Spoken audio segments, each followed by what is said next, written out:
ঢলে ঢলে মানুষ আসলে শাহবাগের দিকে আগাচ্ছে, তখন আমরা বুঝতে পারি যে আজকে আসলে শেষ, আজকে আর শেখ হাসিনা থাকতে পারবে না। আমি মনে করি যে বাংলাদেশে একটা জিনিস প্রতিষ্ঠিত হয়েছে, সেটা হচ্ছে দেশের প্রয়োজনে আমরা সবাই আবার নামবো, সবাই ঝাঁপিয়ে পড়বো। এই ঐক্যমত্যটা আসলে আমাদের সকল নাগরিকদের মধ্যে আছে এবং এই ইউনিটিটা কিন্তু আমাদের সমগ্র জনগণের মধ্যে আছে। শেখ হাসিনাকে দেশ থেকে ছাড়ানোই কিন্তু আমাদের একমাত্র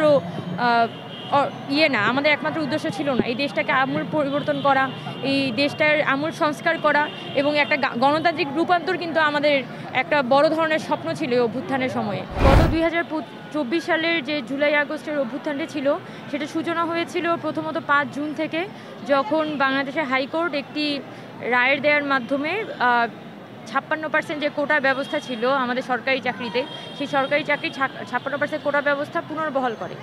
তো এই জায়গা থেকে হচ্ছে আমাদের ছাত্ররা সেদিন আমরা রাস্তায় নেমেছিলাম এবং 5 জুন প্রথম ঢাকা বিশ্ববিদ্যালয়ের সেন্ট্রাল লাইব্রেরি থেকে একটা মিছিল বের হয়, যে এই মিছিল থেকে প্রথমবারের মতো এই স্লোগানটা উঠেছে, কোটা পুনর্বহাল চাই না বা কোটা না মেধা।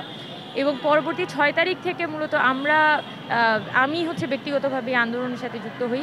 আমার আন্দোলনে যুক্ততার কথা যদি জিজ্ঞেস করেন, তাহলে আমি তখন বাংলাদেশ ছাত্র ফেডারেশন ঢাকা বিশ্ববিদ্যালয় শাখার সাধারণ সম্পাদকের দায়িত্ব পালন করছিলাম এবং প্রথম দিকে আমরা কিন্তু যুক্ত হয়েছিলাম বাংলাদেশ ছাত্র ফেডারেশনের জায়গা থেকে, যেহেতু এখানে সকল দল মত নির্বিশেষে সবারই আসলে এটা একটা অধিকারের প্রশ্ন এবং আমরা সাধারণ ছাত্রদের অধিকার নিয়ে কাজ করি। তো সেই চিন্তা থেকে এই যে কোটা সংস্কার আন্দোলন, সেই সংস্কার আন্দোলনের সাথে পুরোপুরি অঙ্গাঙ্গিভাবে আমরা ছাত্র ফেডারেশনের সাথে থেকে আমরা হচ্ছে অংশগ্রহণ করি। পরবর্তীতে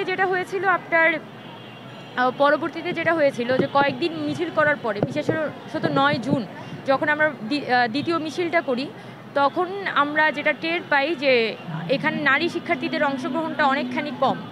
তখন আমাদের মধ্যে একটা কনসার্ন তৈরি হয় যে ঢাকা বিশ্ববিদ্যালয়েতে প্রচুর নারী শিক্ষার্থীরা আছে এবং হলগুলোতে প্রচুর শিক্ষার্থী আছে, কিন্তু এটার পরও যদি নারীদের অংশগ্রহণটা এখানে কম হয়, তাহলে আন্দোলনটা কিন্তু দেখা যায় এক ধরনের নারী বিদেশি জায়গাতেও চলে যেতে পারে, যে নারীরা কেন অংশগ্রহণ করছে না বা নারী কোটা আছে বলে নারীরা অংশগ্রহণ করছে না, তো নারী আন্দোলনের অন্য কোনো মাত্রা যুক্ত হয়ে যেতে পারে। তো আমরা যেহেতু জানি যে 2000 সালের পর থেকে আমাদের এডুকেশন সেক্টর বা আমাদের যে চাকরি বাকরির বাজার, সেই বাজারে কিন্তু নারীদের অংশগ্রহণ আগের তুলনায় অনেক অনেক বেড়েছে এবং নারীরা অনেক বেশি তার পরিবারের হাল ধরে, তার ফ্যামিলিতে একটা সাপোর্ট সিস্টেম হিসেবে কাজ করে।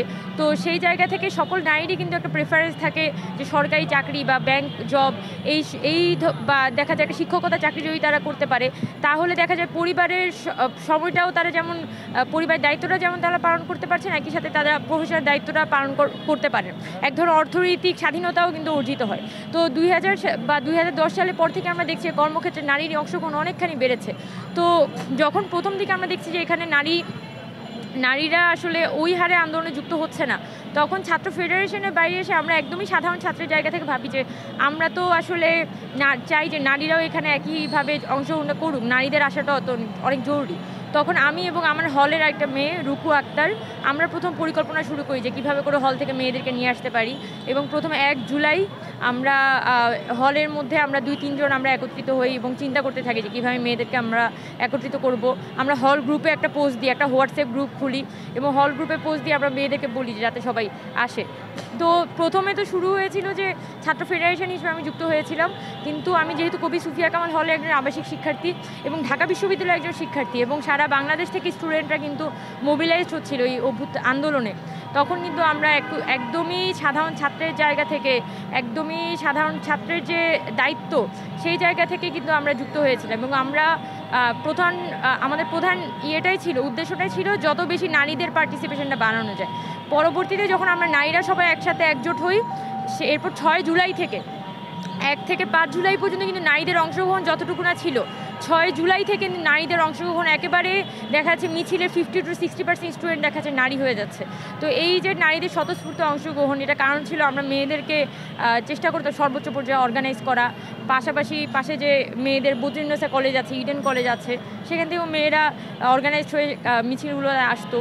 তো যার ফলে এবং জগন্নাথ বিশ্ববিদ্যালয়ের কথা বিশেষ করে বলতে হয়, জগন্নাথ বিশ্ববিদ্যালয়ের নারী শিক্ষার্থীরা প্রচুর একদম গণহারে তারা এই মিছিলে অংশগ্রহণ করেছে।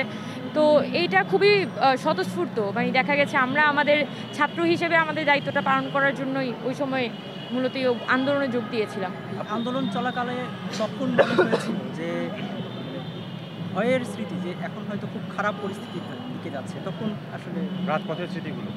ভয়ের স্মৃতি বলতে প্রথমত 10 তারিখের পর থেকেই তো ছাত্রলীগ আর পুলিশ তারা দ্বৈতভাবে হুমকি ধামকি দেওয়া শুরু করে। ছেলেদের হলগুলোতে চাপ বাড়ছিল, আবার ওদিকে পুলিশ কিন্তু বারবার বলছিল যে আমাদেরকে তারা রাস্তায় দাঁড়াতে দিবে না। এর মধ্যে কুমিল্লাতে, তারপর চট্টগ্রামে সাধারণ ছাত্ররা যখন রাস্তা অবরোধ করে তখন কিন্তু তাদের উপর হামলা হয়েছিল, রাজশাহীতে হামলা হয়েছিল। যখন আমরা দেখছি এই ধরনের হামলার খবর আসছে, তখন আমরা বুঝতে পারছি যে সরকার আস্তে আস্তে হার্ড লাইনে যাচ্ছে এবং সরকার আমাদের সাথে কোনো আলোচনা করবে না এবং সরকার আমাদের যে দাবি সেটা না শুনে আসলে আস্তে আস্তে নানানভাবে আন্দোলনটা দমনের পথেই হাঁটছে।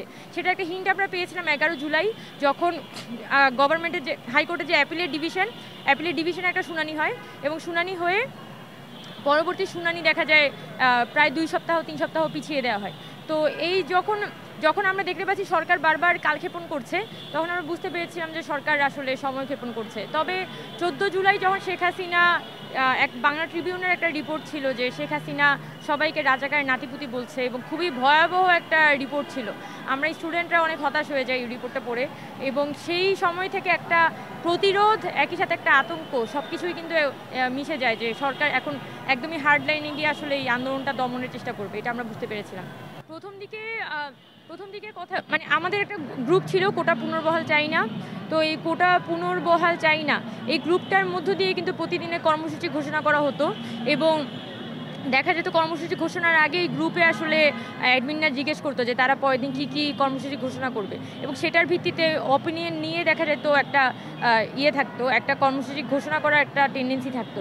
এর বাইরে ছাত্রদেরকে জড়ো করার তো আসলে বিভিন্ন মাধ্যম আছে, যেমন বিভিন্ন কলেজগুলো থেকে দেখা যাচ্ছে ছাত্রদেরকে জড়ো করতে হচ্ছে, বিভিন্ন বিশ্ববিদ্যালয় থেকে ছাত্রদেরকে জড়ো করতে হচ্ছে। তো প্রত্যেকটা জায়গা থেকে কিছু ছাত্রদেরকে স্পেসিফিক্যালি পিক করে তাদেরকে আসলে এখানে দায়িত্ব দেওয়া হয়। যদিও আমাদের পক্ষ থেকে যেটা অবজারভেশন ছিল, বিভিন্ন ছাত্র সংগঠনগুলো এখানে খুবই স্বতঃস্ফূর্তভাবে অংশগ্রহণ করেছিল, বিভিন্ন জায়গা থেকে ছাত্রদেরকে নিয়ে আসছিল, কিন্তু তারপরও কিন্তু সাধারণ এখানে ছাত্র সংগঠনগুলোকে কিন্তু আমরা বিভিন্ন সমন্বয়কদের জায়গায় দেখিনি। যদিও তাদেরও এখানে একটা বড় ভূমিকা ছিল ছাত্রদেরকে অর্গানাইজ করার ক্ষেত্রে, হলে অর্গানাইজ করার ক্ষেত্রে, তাদের যে জুনিয়র লেভেলে যারা নেতাকর্মী তাদের একটা ভূমিকা ছিল এখানে ছাত্রদের হল বা ডিপার্টমেন্টগুলোতে অর্গানাইজ করার ক্ষেত্রে।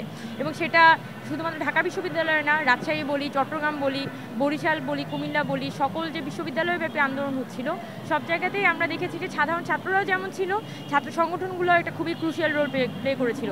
কিন্তু যখন সমন্বয়ক তকমাটা সমন্বয়ক এবং সহ সমন্বয়ক যখন চুজ করা হচ্ছিল, ওই সময়ে আসলে যেহেতু আমাদের গভর্নমেন্টের এগেনস্টে দাঁড়াতে হচ্ছে এবং সরকারের প্রশ্নের সম্মুখীন হতে হচ্ছে, তাই আসলে দলীয় ট্যাগ আছে এরকম কাউকে না নেওয়াটার ব্যাপারে একটা প্রেফারেন্স ছিল।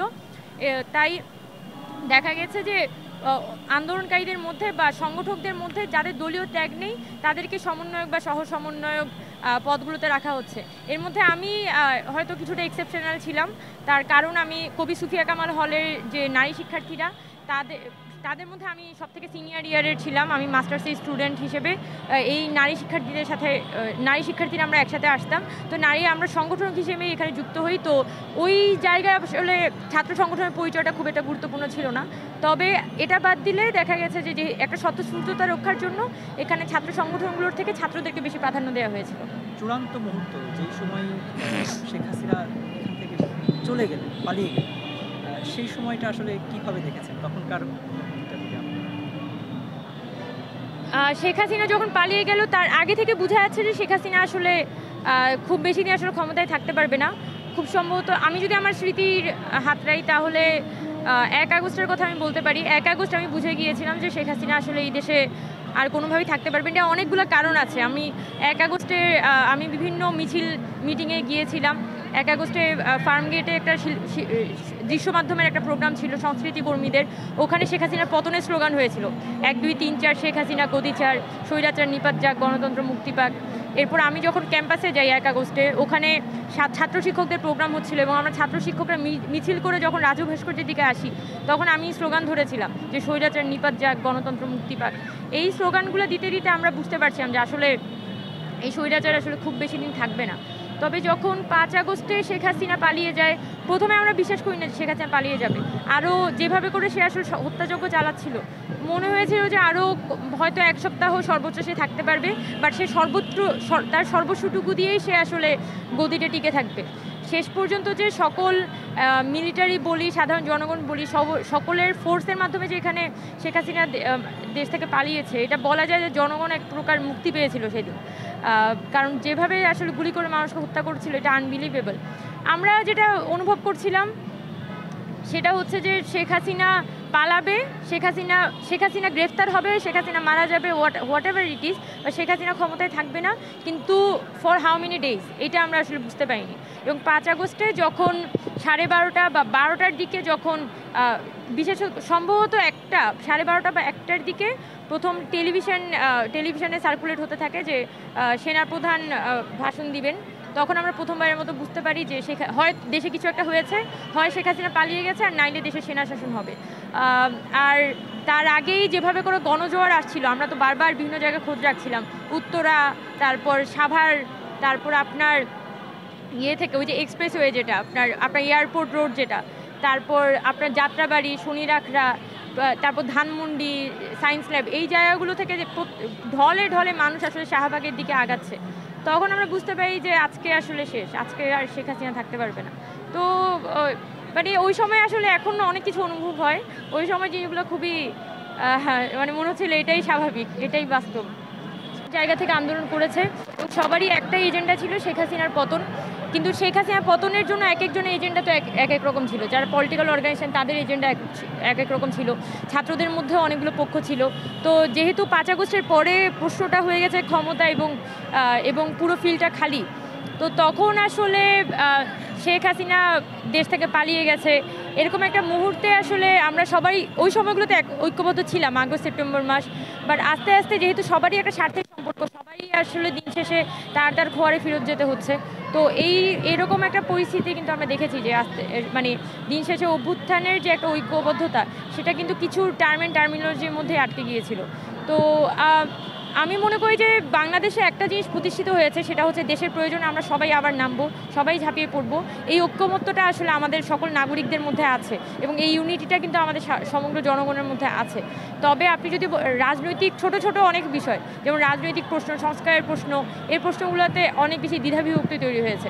কখন নির্বাচন হবে, কখন সংস্কার হবে, এই জায়গার প্রচুর দ্বিধাবিভক্তি তৈরি হচ্ছে।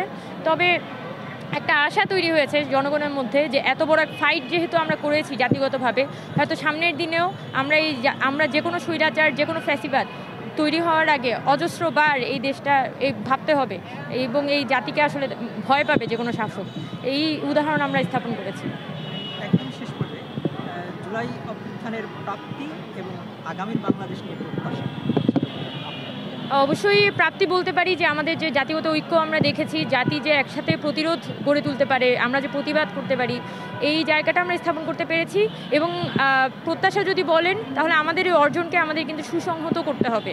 অর্জন শুধুমাত্র মাঠে শেখ হাসিনাকে দেশ থেকে ছাড়ানোই কিন্তু আমাদের একমাত্র না, আমাদের একমাত্র উদ্দেশ্য ছিল না। এই দেশটাকে আমূল পরিবর্তন করা, এই দেশটার আমূল সংস্কার করা এবং একটা গণতান্ত্রিক রূপান্তর কিন্তু আমাদের একটা বড় ধরনের স্বপ্ন ছিল এই অভ্যুত্থানের সময়ে। তো আমরা যেটা আশা করব যে পরবর্তীতে আমাদের জনগণ আমরা সকলে মিলে একটা ভবিষ্যৎ বাংলাদেশকে একটা গণতান্ত্রিক বাংলাদেশে রূপান্তরিত করতে পারবো। আর আমাদের যে অভ্যুত্থানের আকাঙ্ক্ষাটা ছিল, অভ্যুত্থানের যে স্বপ্ন ছিল, আমাদের শহীদরা যে কারণে জীবনটা দিয়েছে, সেই বাংলাদেশটাকে আমরা ঐক্যবদ্ধ রেখে পুনর্নির্মাণ করার স্বপ্নটা দেখে যেতে পারবো। এবং সেটার জন্য আমাদের একসাথে থাকা এবং সুসংহত হওয়া এবং পরমত সহিষ্ণু হওয়া খুবই গুরুত্বপূর্ণ।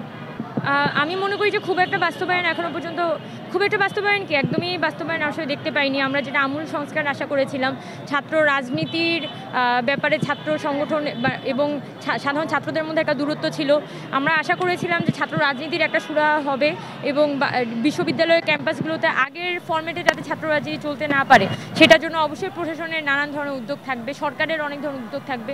কিন্তু খুবই দুঃখজনকভাবে আমরা কিন্তু সরকারের পক্ষ থেকে না কোনো শিক্ষা সংস্কার কমিশন হতে দেখেছি, আর না আমাদের বিশ্ববিদ্যালয়গুলোতে ছাত্র রাজনীতির ব্যাপারে কোনো রূপরেখা সরকার বা প্রশাসনের পক্ষ থেকে তৈরি হতে দেখেছি। আর যদি ভালো কথা বলেন তাহলে বলবো যে রাজনৈতিক দলগুলো শেখ হাসিনার আমলে যে ধরনের সমস্যাগুলো ফেস করছিল, সে আমাদের সংসদীয় কাঠামো বা আমাদের সংবিধানের মধ্যে অনেক ধরনের সমস্যা ছিল, সেগুলো কিন্তু রাজনৈতিক দলগুলোর মধ্যে একটা ঐক্যবদ্ধ স্থাপন হচ্ছে। এই সংবিধান সংশোধন এবং আমাদের যেটা বলা যায় যে সংসদে নারীর পার্টিসিপেশন কেমন হবে বা সংসদে কেমন এখতিয়ারগুলো কেমন হবে, আরও বেশি গণতান্ত্রিক করে তোলা। যেমন আপার হাউসের কথা উঠছে, আপার হাউসের মাধ্যমে সোসাইটির বিভিন্ন সিভিল সোসাইটি বডিগুলোকে যাতে এখানে আনা যায় এবং প্রপোর্শনাল রিপ্রেজেন্টেশন, অর্থাৎ সকল দলের যাতে রিপ্রেজেন্টেশন থাকে এবং আমাদের ইনস্টিটিউশনগুলো গণতান্ত্রিক করার ব্যাপারে অনেক ধরনের ঐক্যমত কিন্তু রাজনৈতিক সংগঠনগুলোর মধ্যে হয়েছে। তো এইটা আমি মনে করি যে একটা পজিটিভ দিক। কিন্তু আমাকে যদি জিজ্ঞেস করেন যে আমূল সংস্কার আমি কি দেখতে পেয়েছি, আমি এখনও পর্যন্ত সংস্কার কিছুই দেখতে পাইনি। তবে আমি আশা করি যে পরিবর্তন তো একটা দীর্ঘমেয়াদী প্রক্রিয়া, তাই আমাদের সংগ্রামের মধ্য দিয়ে হয়তো আজকে থেকে 5 বছর পর, 10 বছর পর, 20 বছর পর আমরা এই বাংলাদেশটাকে একটা পুনর্নির্মাণ করে একটা গণতান্ত্রিক ধারায় আনতে পারবো। জুলাই এখন সরকার তো বলেছে যে জুলাই সনদ তারা রাজনৈতিক দলগুলোর ঐক্যমতের ভিত্তিতে তৈরি করবে। এখন যে সংস্কারগুলোতে রাজনৈতিক দল একমত হবে ওইটা তারা করবে, যেটাতে একমত হবে না সেটা তারা করবে না। এটা খুবই অ্যাবসার্ড আমার যেটা মনে হয়। তাহলে তো আপনি জুলাইয়ের সকল এখতিয়ার রাজনৈতিক দলগুলোর হাতে তুলে দিলেন। তো এই পরবর্তী সময়ে কিন্তু রাজনৈতিক দলগুলোর সাথে জনগণের যে জুলাইয়ের সংগ্রাম সেটা কিন্তু অনেক বেশি দেখা যায় একটা দূরত্ব তৈরি হয়ে যাওয়ার সম্ভাবনা আছে। এটা কিন্তু দেশের সার্বভৌমত্বের জন্য অনেক বেশি ক্ষতিকর। যেখানে রাজনৈতিক দল এবং সাধারণ জনগণ তাদের মধ্যে যদি একটা অনাস্থার সম্পর্ক থাকে তাহলে কিন্তু অনেক তৃতীয় পক্ষ এখানে ইনফিল্ট্রেট করার সুযোগ পায়। কিন্তু দুঃখজনকভাবে আমাদের অন্তর্বর্তীকালীন সরকার ওই ভুলগুলোই বারবার রিপিট করছে এবং আমাদের রাজনৈতিক দলগুলো এই দূরদর্শিতা দেখাতে পারছে না। এবং অন্তর্বর্তীকালীন সরকার জনগণ এবং রাজনৈতিক দলগুলোর মধ্যে একটা ব্রিজ হওয়ার কথা, সকলেরই রিপ্রেজেন্টেটিভ হওয়ার কথা। কিন্তু যেভাবে তারা জুলাই সনদের পথে আঁকাচ্ছেন, আমার মনে হচ্ছে যে জুলাই খুবই নির্দিষ্ট কিছু গোষ্ঠীর হাতে আসলে বাধা পড়ে যাচ্ছে এবং এটার ফলে বড় অংশের জনগণ তাদের সাথে রাজনৈতিক সংগঠনগুলোর ভবিষ্যতে ঐতিহাসিক একটা দূরত্ব তৈরি হবে, যেটা আমাদের ভবিষ্যতের জন্য ক্ষতিকর।